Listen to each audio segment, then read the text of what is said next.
শিব কিছুই করেন না, তবু তাঁর উপস্থিতিতেই সবকিছু ঘটে। এই জগৎ চলে, সময় চলে, জন্মমৃত্যু চলে, কিন্তু শিব নড়েন না। জাগ্রত অবস্থায় তুমি যে জগৎ দেখো, স্বপ্নে তুমি যে জগৎ অনুভব করো, আর গভীর নিদ্রায় যে শূন্যতা অনুভূত হয়, এই তিনটিই আসে যায়। কিন্তু যিনি এই তিন অবস্থাকেই জানেন, তিনি কখনো আসেন না, জানো না।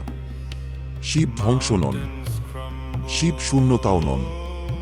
শিব হলেন সেই ভিত্তি, যার উপর দাঁড়িয়ে সব রূপ, সব অভিজ্ঞতা, সব জগৎ।